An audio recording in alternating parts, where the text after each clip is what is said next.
Welcome to the Lost Lionesses series. I'm Darcy Slater and today I'm joined by Jan Emms and Leah Caleb. This episode we're looking at the 1971 Women's World Cup and representing the British independence in Mexico.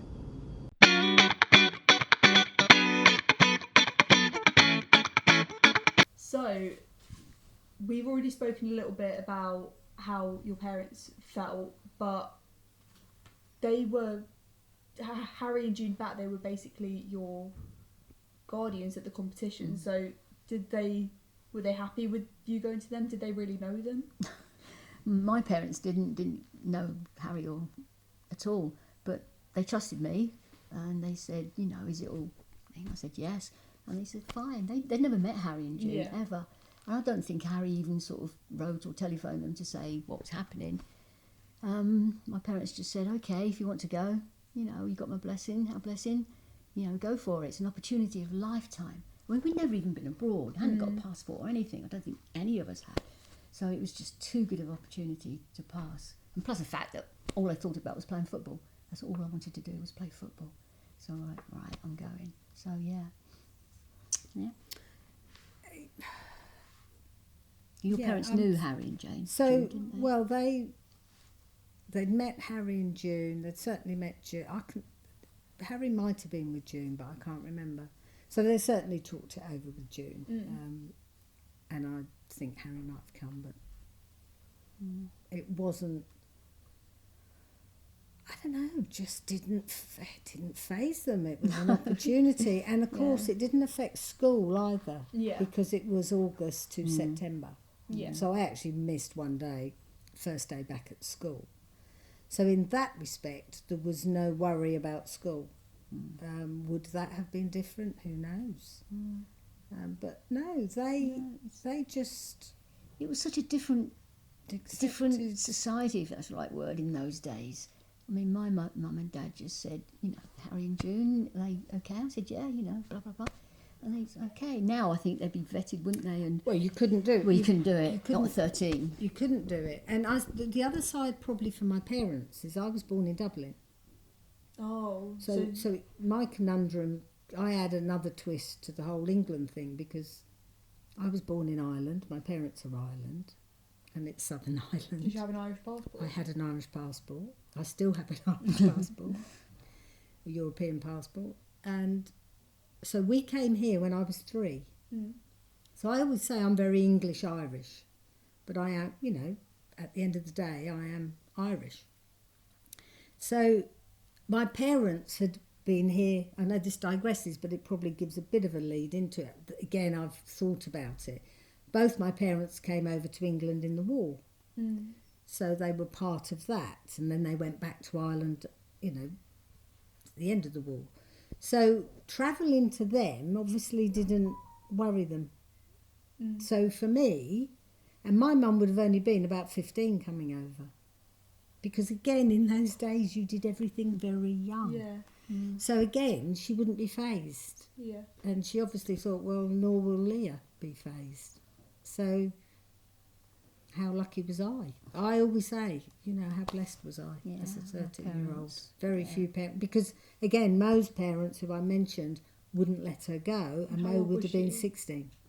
And Angie, how old and was Angie would have been at least 16 and or her mum 17. said no, didn't she? Yeah. So we were very lucky in that respect. Yep. Very excited, very lucky in the moment. Give me the ball. That's all I want to do. On that plane. We spoke about in the last episode how you sort of didn't really notice that you were 13 when at the competition, but looking back, did you receive any special treatment or anything off of people? She got all the boys falling in love with her. Well, no, a couple. The only thing that came about, bizarrely, and there you go again, sign of the times. But as 13, June and I. So June took me to the TV station, and I went on to the TV, and they wanted me to answer a couple of questions in Mexican Spanish. And I thought, well, I don't speak it. But anyway, here we go. So the questions were, do you like Mexican boys? So all I had to say was sí. And in the play, you heard... Yeah. So, sí. And And I can't remember, or perhaps then was it, do you like Mexico or do you like football? Yeah. I think that was C. So it's recorded somewhere, that interview. Yeah. Um, I think the novelty in Mexico, wasn't it, that you were only 13, because they were like, oh my God, just a 13-year-old. yeah, So, and Europe, and I think the European side of things, being an England team, they were, two young boys did walk from outside a long way to see me at the hotel and brought me some flowers. And they also, the mascot for that particular tournament was called Xochitl, which was flower. Little flower. She was actually an Amazon warrior, and of sort of a historical female figure. And because they had her in bunches and dark hair, they would call me Xochitl. So it was a connection. 13, Xochitl, mascot, I yeah. suppose it all, fitted in, really, looking back. Oh my God. But when you arrived in Mexico, obviously it was your first time. Was it your first time on a plane? Me, Absolutely yeah. was, I think yeah. it was all of us, wasn't I it? think most people. Or one of us. I think all of us. Marlene might have been the only one. Oh yeah. Or she was going on another Yeah. journey Yeah. when she So got yes, back. first. Yeah. And then you landed and all of paparazzi were Yeah. outside. And then when you were travelling on the bus, people were throwing gifts at you, things Yeah. like that. Was it, obviously it was a lovely welcome into Mexico, but how did you feel at that point? Did you expect that? God no. No, No, that no, was we were like- that Oh, it was amazing. completely We were like, off-piste. yeah. That really was. No. We're in the coach gets stopped, people have surrounded the coach. Flowers and chocolates and presents. They and, were just, and that would happen a couple of times when we went out. Yeah. It was amazing. The Mexican people were absolutely incredible. They were wonderful. They were so friendly. You never felt intimidated. You never felt uncomfortable in Unsafe. anybody's presence. I think it's very important. People, they were very political times. 71. The more I hear what went on in 71 globally, but certainly in Mexico there had been a lot of disturbances as well. Yeah. And generally across the world, you had equality for women. It was a beginning of a lot of equality issues. So it was a turbulent time, but yet the whole time we were in Mexico, we were just welcomed, looked after. Yeah. They loved us, There didn't was they? no problems Absolutely at all. loved So us. I'm quite fascinated now myself when I look back at that period. Do you know if they did that with the other teams, or was that an No, England thing? I think it was just with us, wasn't it? I think it predominantly became with us because we were accessible to people, and where we went after our training session. So at training sessions, we were very accessible to anyone that wanted to talk to us. Sign And we'd go autographs. to sign autographs. And we'd go to different And places. we went to a recreation Cuban club, it was called, after training often, and we'd swim. And again, we had a photographer with us, so he took lots of photos. And again, we'd be very approachable. So, and whether there was this London time, London's always been a hip city. Whether that had something to do with it as well, I don't know. But, the bit in the newspaper about Carnaby Street, which you've heard. Yeah. So there must have been something that resonated. But they equally, like the other teams, I don't think anybody had any issues as a country. Why we were getting the attention. But because there was newspaper cuttings on every team. Italy was in the newspapers, that Denmark, all of us. Obviously the Mexicans, Argentinians, the Italians. So it was a high media. It's quite interesting for what you're looking at, this high media time where women were kicking a ball which had never been seen on TV at all. Well, I think there's very small clippings from the war years that you'll see. But a tournament for women, as well as the whole papers completely covered in the women's teams. I mean, in that way, it was surreal. We really were in a bubble. It was very surreal, you know. Yeah. Were you getting the press back at home? Were your parents seeing things in the newspaper, or was that sort of hidden from England? No, nothing was there. Nothing I at all. think there was the odd article that they'd heard we were there, or when we hadn't won. I think there was the odd article that was written, but nothing. There was nothing like it was out there. No.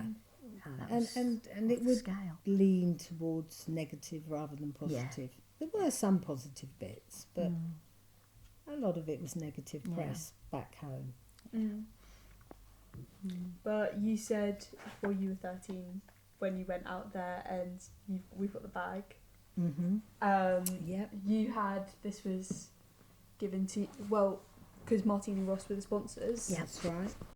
They were obviously an alcohol brand, and you were 13. Did you really clock that you were taking this around with you? Again, I think what is so important is understanding the historical period of the 70s, and then it sort of all makes sense, because Martini Rossi had been the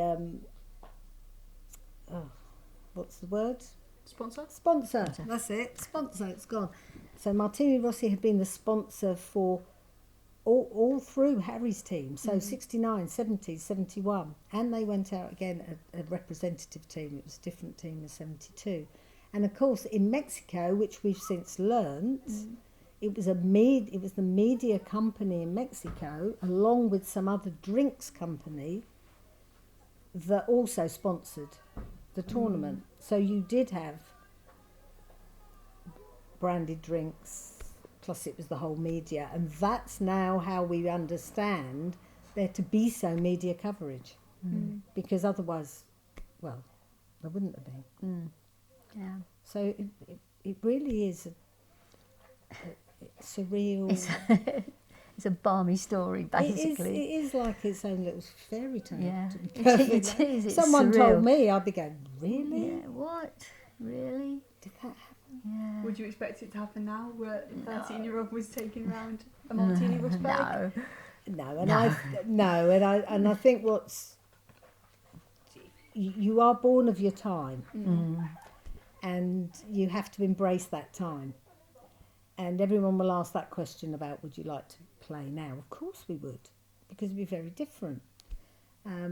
Would we work hard training? And absolutely, I love training. But what's important now is to recognise the whole historical period of women's football, back to the 1800s, and understand the pathway that everybody's had, and where it leads to now with our Lionesses. And all our professional and grassroots players, the young girls coming through, clubs. What's important now is that the money is put in, the support is put in. It's hard for young girls playing football and trying to get to the elite level. Yeah. Having talked to some young girls, this is not an easy journey. So, for us, we were lucky, really. We were very lucky. To experience what we experienced. Yeah, very lucky. Well, when you were training, I mean, obviously the paparazzi followed you everywhere, but specifically when you were training, they were taking pictures of you.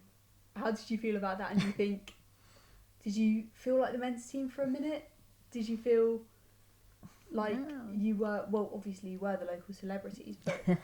You did feel, to be fair, that we did feel in this celebrity sort of bubble. Yeah. Definitely. Something was different. Took pictures every opportunity, didn't they? Whatever we were doing, they were snapping away. But And I think the autograph actually been asked to sign an autograph, your autograph. Did you have an autograph at that point? Well, or did you make one up? just scroll. I mean, mine was a 13-year-old Leah Caleb. That's what it was. And it looked, I'm sure, like a 13-year-old Leah Caleb.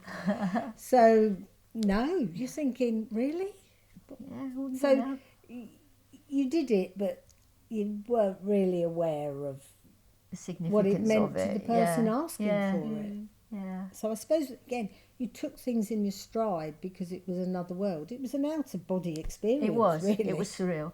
It was surreal. Yeah. When I walked up that ramp to get out onto the pitch, it's like a parallel universe. You just never. It was just incredible, wasn't it? Just totally, wow. I think that memory will live with me forever and ever. Yes. Well, Definitely. at the time, the Aztec Stadium was the biggest stadium, 114,000 people in the stands. Yeah. How did you go from going to Sicily, which was about 10,000 people, to 114,000? Yeah. Well, for us, I think the biggest crowd was in the 80s, 90s against Mexico. Its final certainly was 114. Yeah. Yeah. And, well, again, it was just... Wow. It was just an incredible experience, wasn't it? The noise and the heat. Yeah. And everybody in that stadium seemed to have a drum or a trumpet that they were blowing or banging. The noise was horrendous, It wasn't was it? amazing. And there was an opening ceremony that we went to, and that was with Mexico and Argentina playing after it. So it gave us a taste of the noise actually before we played. But the day of going to play against Argentina, we got in the coach, and we had a car and two motorbike escort to the stadium. And then probably the reality of what we were there for. You knew you were going to play in the game, of course you did. But you would never have been able to understand the magnitude of playing in the Azteca Stadium. And we had at no all. idea of the size of the crowd, did we? Not No, really. None no. at all. Looking out the window and think, oh, maybe we get, I don't know, 10,000 people. And we go, oh, crikey, you know. And then to have 90, what do we go, 97? It varies. Late 80s, 90,000 against Mexico. It was less against Argentina. But again, the crowd was... It was just noise. For me, I find it quite... That's the one thing. I can tell you all sorts of things we did in Mexico. The actual game, I can remember once being on the pitch and feeling this physical... It was a really physical game. I can remember that. Yeah, it's amazing what we can remember. It comes back to you. I actually think it was so big. You know, it's like they say, if you've had a traumatic experience, things shut down. And I actually think it was so beyond anything we understood that you shut down some of what happened. And especially because the games, they were tough games. They were tough games. And we didn't, you know, we were absolutely gutted at losing our games. Well, it was so different. They were so physical, weren't they, the Mexicans and the Argentinians? Yeah, it was a totally different way of Totally playing. different way. Were they a similar age to you? No, Or were they older? They were So older, no, some weren't Mexicans were younger. they? Yeah. Yeah, no, some Mexicans were like 15. Okay. There was a mix. I think the Argentinians might have been a bit older. Yeah. But there was a mix of ages across the teams. So Yeah. But England was the youngest? not necessarily. I probably was the youngest. Yeah. So people tend to think England probably was Yeah. the youngest. But I think there would have been 40, like Jill was only 14 and Chris 15 and Paula. So, but there would have been 15-year-olds in other teams. Yeah. As well. So there was a cross range across all teams. Do you remember walking out of the tunnel? I can. I just remember walking up that ramp thing and it was, like I say, I walked up and the heat and the noise. When people used to say, oh, it was so noisy you couldn't hear yourself think, and I used to think, but really you couldn't, wasn't it? The noise was horrendous. It was almost in your chest, the vibration of the noise of this crowd. And I remember looking up and thinking, Christ, what? I'm just this kid from Bedford, 19-year-old, and here I am in the Aztec Stadium in front of all these people to play football. And it really was a surreal experience. Can you remember walking up? I can remember walking up. The biggest thing I remember is driving down into the Aztec in the Stadium. coach. Yeah, In the coach, because yeah. it was a real down when- and low yeah. round, and you thought, good grief, Where we where on going? earth are we going? The pit. And then a long walk up onto Yeah. the pitch, Yeah, through the tunnel. yeah, and the sun, because it And- was and blazing sort of- sunshine. Being out there and, just... It really was a surreal experience. It really was. And when you come back and people, what was it like? And it's hard to explain, isn't it? Just what it was like. Football's very hard to explain, Yeah, yeah. definitely. Football's, for me, it is. Yeah. The pitch seemed enormous compared to what we were used to playing on. It wasn't, obviously, but it just looked huge. Absolutely. Thinking, "Gee." They had the red and white goalposts, or pink and white, Right. whichever they want to call it. Yeah. Val jokes, our eldest player, will always joke about the Azteca Stadium and say, I didn't think much of the pitch. And actually, when you see the footage, you see it in the documentary in Copper 71, you can see the pitch isn't great. It was bobbly. It wasn't Val. wasn't a carpet, that's for sure. So, but Val's got such great She's- dry yeah, humour. she's very dry. The way she said it, it's just like... Yeah. And then you look at the pitch and you think, oh, you're right, Val. When you see the footage, Yeah. you think, But it at the was. time, it's probably At the time, amazing. Yeah, I think, Exactly. wow. Yeah, you'd think it's fabulous. So, yeah. You captured the hearts of the Mexican people. Obviously, you did lose, but were you happy walking away with? Oh, obviously, yeah, we were all terribly, terribly gutted that we'd lost, because we really thought we had a chance of winning it, but we didn't. So on that respect, yeah, very, very upset about the outcome of the games. But on the plus side, we had a fabulous time, and the Mexicans really did take us to their hearts.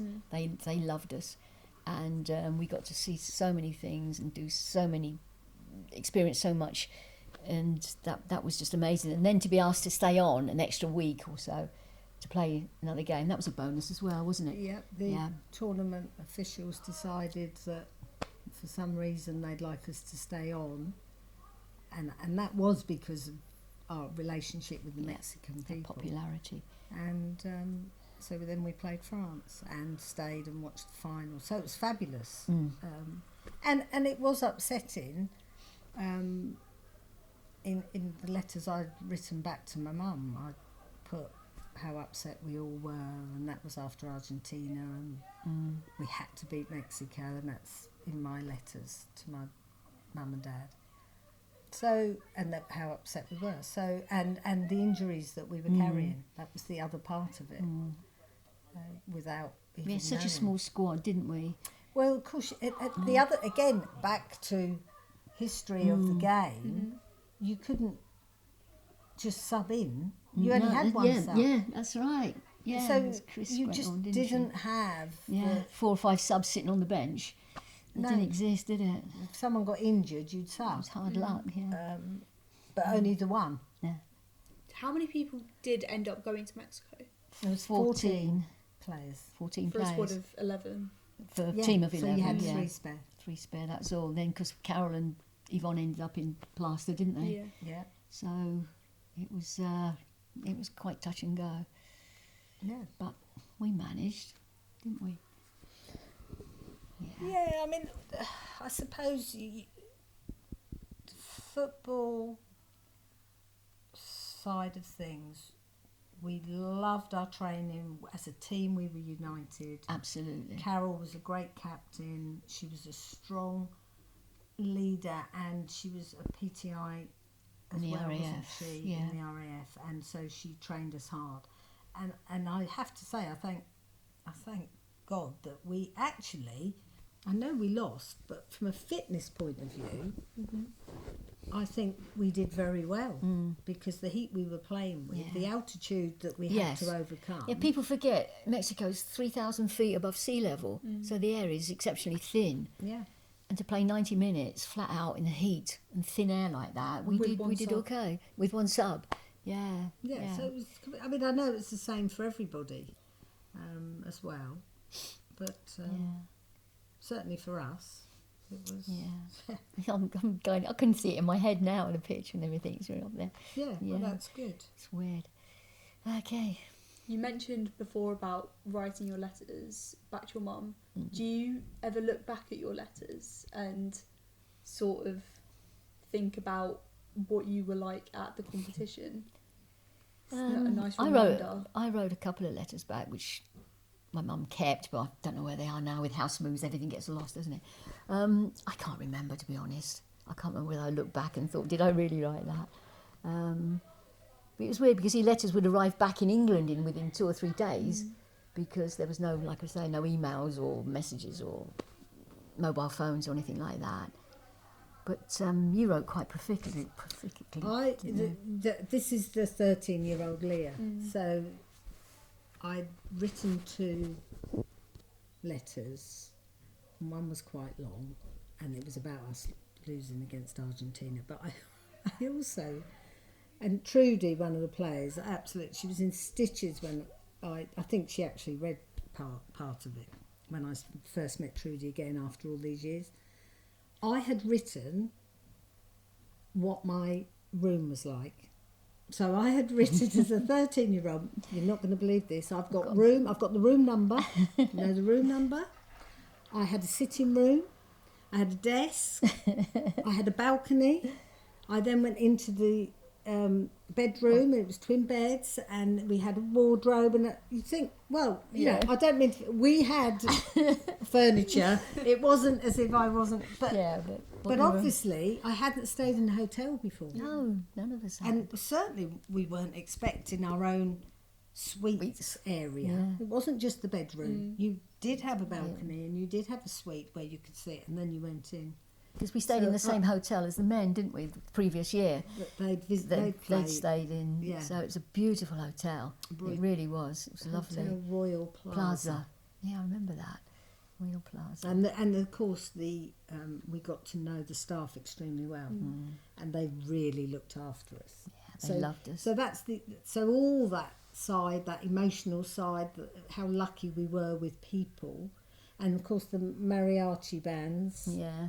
Everywhere we went, there'd be the mariachi Mexican bands would be playing, and the music. So if you hear, so for any of us now, if we hear that music, it just takes you back. 50 years. On Xochimilco, we were in a boat. We had a mariachi band. So we went to take that the equivalent. Piccadilly pub. Yeah, an English pub. It was an English pub, Yeah, and we were singing all sorts of English songs, and went to the ambassador, the English so we went, embassy. Yeah, had a drinks evening, didn't we? Because we weren't allowed to drink. So it was an experience totally beyond our expectations, but we hadn't thought about it. No. So we had all those experiences. There was nothing. The football was the only negative what happened to us, and that stays with you. I think people think, oh well, and there have been things written. I think when we came back, you know, we were there just enjoying being in Mexico. No, we went there to play football. There was no doubt about it. As young as I was competitive in all my sports. I'd learnt to be competitive. All of us wanted to win. There's no grey area there, and couldn't have tried any harder. And now I've lost my train of thought. But the other experiences, of course, are quite incredible, and they're not traumatic. They are life experiences. You look back and you think, wow, absolutely, instead of thinking about you've lost. Exactly. Because of the way people were with us. It was a wonderful time. Yeah, fantastic. But we hadn't thought about all that till we got back together. 50, 48, 50 so years 47 years later is when we started reminiscing looking for and the team and trying to find the team, and it took us 12 to 18 months to get the whole squad. was that something that you did off your own accord, or was it because you've now done the COP71 documentary, or was No, it no, something to do with that? No, it purely happened by Chance. chance. I had literally just finished work in the NHS. I'd finished in, let's say it was the end of December, but it's January 2018, I'd finished work. I was at home, deciding what I was doing going forward. And my brother sent me an email. I thought, oh, that's unusual. So Derry had sent me the email. He said, Leah, have a look at this email. It was a BBC Business article, and it was written by Bill Wilson, and it had the 10 points of the history of women's football. And point number 8 was Mexico. And Derry said, look, I'm sure that's Mexico that you went to. So I had a look, and it was actually an article written in conjunction with Professor Jean Williams and Belinda Scarlett from the National Football Museum. Yeah. So I read it, and he said, and Derry said to me, so I then rang him, and I said, oh, well, yeah, I think you're right. And Derry said, you ought to contact them. And I thought, I'd just retired after work, and I thought, my head wasn't in the right place to do it. Then I thought, Leah, don't be so ridiculous. Just, they may have no memorabilia. And I knew I had a scrapbook, so I thought that would be useful. So I emailed them both, Jean and Belinda. And then, of course, Jean come back. They asked them, had you spoken to any of the players from Mexico 71? And they hadn't. So Jean and Belinda were like, I said, well, you know, I've got memorabilia, and that started it. And I said, okay, I'm happy to come up to Manchester in the May 2018 and arranged it, because they had a global conference coming up as well about women's football. And I knew where Chris was. I hadn't seen Chris for quite a while, but I contacted Chris and I said, look, this is what's happened. I'm going to go up to National Football Museum. Do you want to come up with me, and we'll meet them interested in 71? That's how it started. And to this day, if my brother hadn't sent me that article, or had I still been working, there's no way my head wouldn't have taken me on that road. Yeah. So from there, I knew we played football with Jill, so contacted Jill. We knew where Val was, so we knew where Sun was, and I'd had Jan's number. I'd seen Jan walking along the road in Bedford After all these years on my living way in back from Rains work, and- and I thought, I'm sure that's Jan. but I was in the car, she's walking. Never got to speak to Jan, and then I rang Jan, and then slowly Chris went onto the radio. Ian Youngs wrote the article, heard Chris talking. Ian Youngs wrote a fantastic article, which you may well have read. Yeah, I think Which really good, Yeah. and it all started It progressed from there, progressing didn't it? from there. Different people helped us to find different players. yeah. Louise from Southampton was found by Roger Dominghetti, who had written a book and just happened to have seen that she was playing walking football with someone he knew. All sorts of Little bizarre random Yes. connections. Yeah, brought us So all together. 2018 it started, and we finally found everyone in 2019-ish. Yeah, just at before towards the end. COVID, wasn't it? Yeah. So would it have happened? yeah. Who Who knows? knows? Who knows? Because who would have? Yeah. So we did it. Sort of Chris, Jill, and I, when we were talking about it, we said, "Well, we'll just try and see what we can do, finding everyone."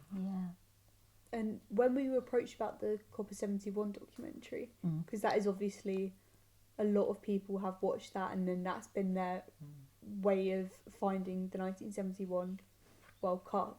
Yes. So obviously it's an amazing documentary. So Yes. how did you go about being introduced to it?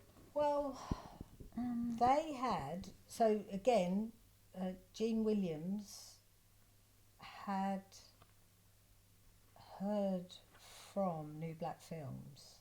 I'm trying to think the process. And they said Victoria from New Black Films, one of the executives, was driving home, and her husband heard the story on the radio, and he said to her, "I've just heard this unbelievable story about these women footballers that went to Mexico City '71. That's your next documentary."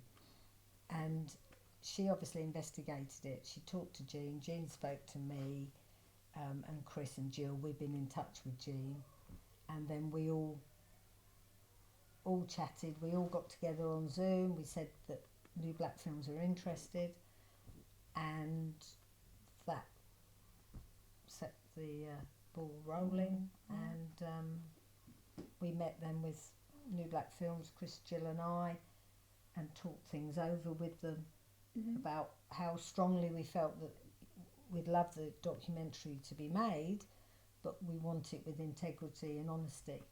It needed to be true to the story. So that's what we did, and everyone was happy to do it. Yeah, and absolutely. it's just it's that again. It's a pointer in the history of women's football. Yeah. The what could have been, perhaps, because without doubt that was a massively successful tournament. Yeah. Look what happened. Yeah, it was shoo-hooed under the carpet. So Copper 71, absolutely, you know, in Young's article was really good. It opened up the word from a reporting point of view on BBC Sports, and then Copper 71, incredible. And when they went to do the story, they didn't realise themselves how much media information was there. Where did they find it? Well, they knew, obviously, if you're in the industry, you're in the industry. But when Rachel went over, Rachel Ramsey, the director, went with Ella Williams, who had interviewed Chris, Jill and I when she was at Sheffield University. And they went over to talk to media companies, reporters, anyone that they could find who had any information, to find that literally boxes and boxes of memorabilia, articles, Tapes. had been put away in a locked store and hadn't been out for 50 years. It was amazing that they kept it. Absolutely. So yeah. it is amazing. It is, yeah. So and then of course when they opened the boxes, they like realised the size Gold mine, yeah. of 71, and of course there was all the footage Yeah. of games, the opening ceremony, the closing ceremony, everything. So you had this, all of a sudden that opened up the whole of the tournament, which meant Copper 71 became, without doubt, this is what happened to women in 1971 in the World Cup. It wasn't something that could be swept under the rug anymore. Exactly. It was Exactly. there. It's all, you know, It's there. the footage is real, Yeah. the articles are Yeah. real. And I think that's something that, even if you don't like football, it's now become a feminism story that it has been swept under the rug, and it's not going to be like that anymore. Definitely. It resonated. There's lots of people that we've talked to since it came out and took friends to see it who didn't like football, and both men and women, but lots of women that have seen it, and they're like, can't believe it.